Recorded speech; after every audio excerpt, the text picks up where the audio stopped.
Americans are underwater on car loans. They're buying new cars anyway. This is easily the number one reason why you're broke. Why you'll always be in debt. Underwater on car loans. They're buying new cars anyways. This is insane. My car is going to be 20 years old. The car that I drive regularly, day to day, is 20 years old.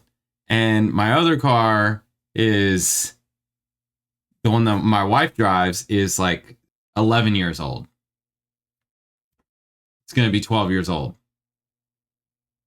They've been paid off. They've never had loans on them, actually. They've never had loans. I paid cash for them.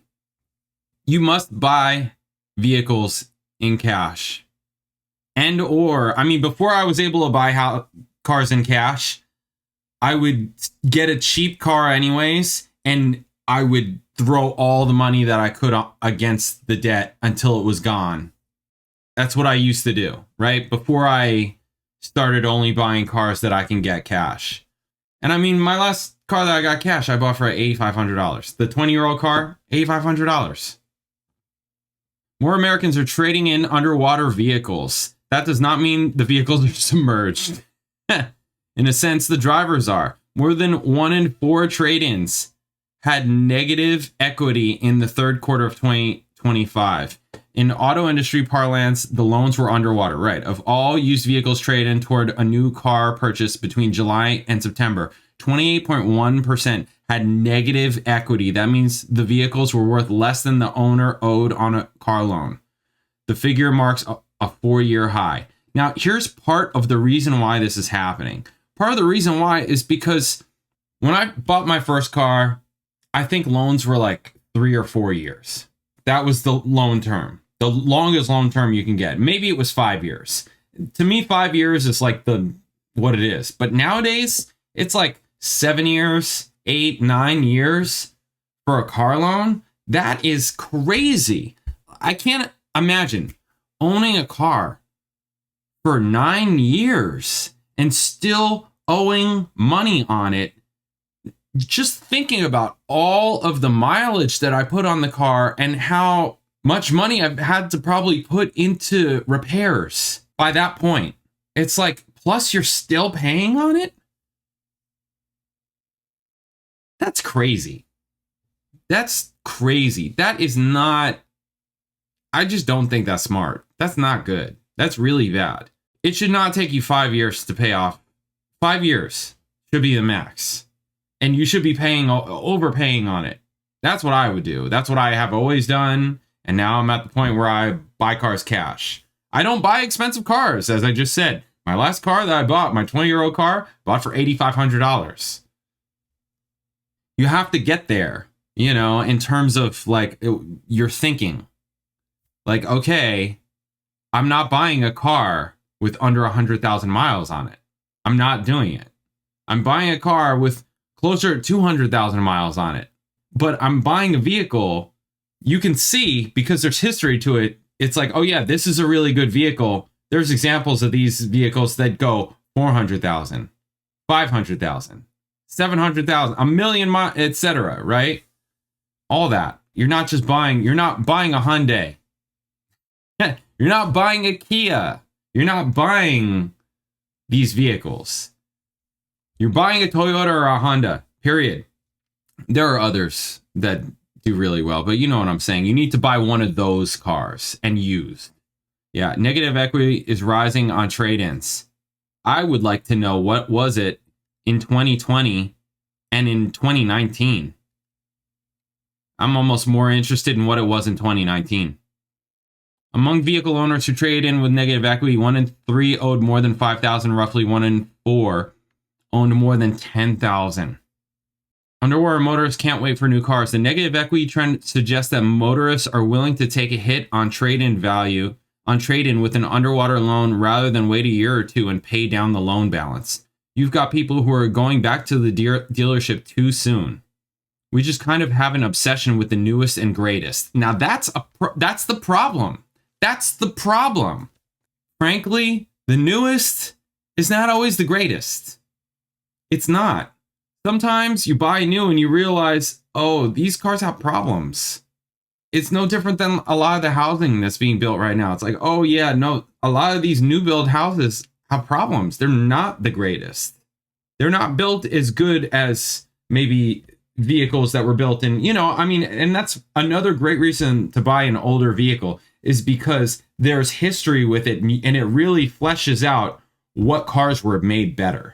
It's like, oh, these years, and you could take it any car, any make, any model, and go through and say, okay, the Car Wizard is a great example of a YouTuber, auto mechanic that knows vehicles, will go through in videos like best years to buy this make and model, best years to buy this make and model.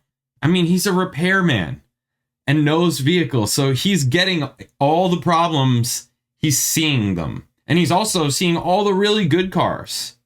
To me, you have to buy those good cars. You can't afford to not buy them. That's the thing. You can't afford not to buy those good cars that last, that are reliable, that don't have all these expensive issues, that aren't $150 plus for an oil change. Just insanity like that. That's crazy. If you're making those types of financial decisions, then yeah, you're going to be in trouble when you get older. It's just what it is. You're living for now and not for later. Your later is going to be in trouble potentially, unless some type of Hail Mary or miracle happens. And that's just not how you should live. Anyways, do what you want. Being underwater on a car loan is a common scenario. Vehicles tend to lose value over time. No, they don't tend to. They do. They don't tend to. They're not an asset. It drives me crazy when people use the word asset or investment, when they say, oh, I'm investing in my car, or in like things like that, right? Or like it's an investment. When people use those terms in ways in ways where they don't belong, where it's like it doesn't make sense. Your car is not an asset. It's not an investment, right? Your vehicle is not an investment. Period. It's an expense. Always an expense. It is going to be a rarity that you buy a car and then you can turn around and sell it for more later. That's so rare. I mean, there was a period where that happened when car prices started inflating, in 21, 22, 23, right? And there was a period where if you already had a car, you bought it like maybe in 2019 or something, that maybe you could, depending on what you did with it, you could resell it for more, but then you need to just buy another car and they're expensive. So it's like, it doesn't make sense. And, we're not talking about antiques and things like that, right? We're not, and collector cars. We're not talking about that. We're talking about point A to point B cars, daily driver cars, right? They're not investments. They're expenses. They're necessary expenses, no different than electricity and water. They're necessary expenses. It's what it is. Cost of living. Anyone paying off a car loan races against the vehicle's dwindling value, hoping to lower the balance faster than the car appreciates. Right now, however, the car loan math is particularly brutal. Borrowing costs are relatively high. The average interest rate on a 60-month new car loan was 7.6% in August, up from 4.64 years earlier. Yeah, okay. Meanwhile, car values are wavering. Used vehicle prices were roughly 15% lower in August 2025 than in early 2022. This is actually a good thing because, yeah, like that vehicle that I bought for $8,500 now is definitely less. I bought it near the peak of where things were. There's certain periods, right? Like housing in 2021 and up to mid 2022 was the peak for housing, right? It was the same thing with vehicles. Vehicles were doing the same thing. I bought as things were coming back down, but things were still pretty elevated in terms of vehicles. And I knew it, but I needed to buy a car, so I bought it. I don't think I specifically overpaid. I think I paid what I should have paid, basically. For buyers who took out car loans in the pandemic years, those trend lines do not bode well. Negative equity on a car loan may not matter if you plan to hold onto the vehicle until you repay the loan. It becomes a problem if you sell. Average trade-in with negative equity is 3.7 years old. Many of those drivers could have stemmed or erased their losses simply by waiting for another year or two and paying off some or all of the remaining loan balance. Auto lenders tend to front load interest. Yes, that's how these work. That's how they work. This is why you should look into things like velocity banking. Stuff like that. I mean, I've saved so much money since learning about velocity banking in interest. So much money in interest. If you can do it, if you understand it, if you can make it work, it totally makes sense and you should do it. I mean, before I learned about velocity banking, how I was doing all this, I was already paying off loans faster because I would just overpay. I'm very like anti-debt. I've had tons of debt in my life, and that's part of why I'm very anti-debt. I don't like it. I still have it. I still utilize debt. Like it's just part of the equation. But yeah, there have definitely been periods in my life where I've had way too much debt, like too much credit card debt, too much auto loan debt, right? Anytime that I had a car loan, I would overpay on it because I don't want the car loan anymore. I don't want it. I'm not paying. I've never paid anything within the period that it's said to be paid, right? I've always paid it way sooner. That's just what it is. That's what I like to do because I don't want to have the debt. I don't want to have it. You're paying so much in interest. They're robbing you. Banks robbing you. This is really bad. Yes, they're front loaded. Interest is front loaded. It's the same with a mortgage. Front loaded interest. Your first 7 years, you're paying the most in interest. So if you can get to that 7-year mark faster, like with velocity banking and stuff like that, you're going to be saving an intense amount of money. It's crazy. It's crazy. It's so worth it, right? You're saving yourself money in the future by overpaying now. Car loans are growing steadily longer as buyers struggle to keep up with rising car prices. 7-year loans made up 22.4% of all new vehicle financing in the second quarter of 2025, an all-time high. Okay, so is it 7 years? That's the new thing. It's not 9. I heard 9. I heard that there were 9-year loans, but yeah, 7. I saw that there was like 6 and 7. And to me, 5 is like, I mean, I hope to never have to get a car loan ever again. But if I do, for whatever reason, I'm not going over 5 years. 5 years, that's it. And I'm paying it sooner. Auto buyers typically choose a longer loan term to net lower monthly payments. But a longer loan means you pay more interest over the life of the loan and it takes longer to build equity. You're as if talking about building equity as if it's a house. It's not. It's a car. The longer your finance terms are, the less you chip away in the first couple of years. Trading a car with negative equity is a costly move. Rolling negative equity into a new loan is a costly move. Those buyers wound up with a new car payment of $907 on average. This is crazy. This is more than my first mortgage was. This is crazy. This is almost as much as one of my current mortgages. On average, compared to an industry average of $767, which is still crazy. The most I've ever paid for a car monthly loan payment is $200. The most I've ever paid. Like, as that was the payment. I always overpaid it. But no, insane. This is why you're broke. Nobody cares what car you drive. Nobody cares. Nobody cares. It's so dumb. They don't care about you. You know, they don't. Just forget it. Just drive whatever car you can afford.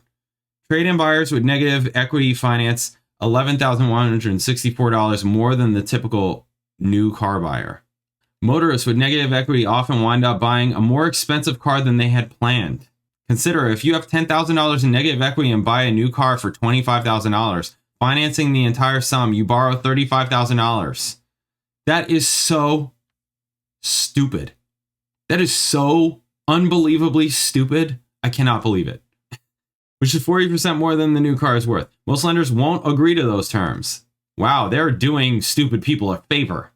But if you choose a $50,000 car, which I just saw another article saying that $50,000 is like the average of the new car right now, which I'm like, I remember when it's like new cars were like 30 grand. Like, and that was high. That was like high. Like 20 grand. You could buy a new car for 20 grand or under, like 19, 17. You can get like a budget car, 15 grand, budget car, 15, 16 grand. It's like, it's not like that anymore. It's like, what the? Which is 120% of the new car's value. A lender is more likely to approve. It's like this vicious cycle. You don't need to participate in this vicious cycle. You don't need to participate. I refuse to participate. Which you can use to gauge your vehicle's value and determine if your loan is underwater. If you are underwater, here are some tips on how to resurface. Oh, great. Let's hear it. Make bigger payments. The faster you pay down a loan, the sooner you can achieve positive equity. If you can afford it, consider rounding up your monthly payment. Refinance. Interest rates are moderating, and Edmunds is seeing an uptick in customers seeking to refinance car loans at lower rates. Refinancing a car loan. I can't even, like, as if it's a mortgage. I can't even, like, understand that. Okay. Refinancing may be especially attractive to consumers who have better credit now than when they took out the original loan. If your budget allows, you can refinance with shorter term loan. That will mean higher payments, but you will pay down the balance more quickly. Ride it out. The best way out of an underwater car loan, experts say, might be to do nothing, keep your car, and keep making payments on the loan. Eventually, your negative equity will melt away. Just horrible. I mean, yeah, that is the other thing. You shouldn't be trading in your car constantly. Just ride it until it's broke. Insane. You want to stay broke? Keep buying new cars.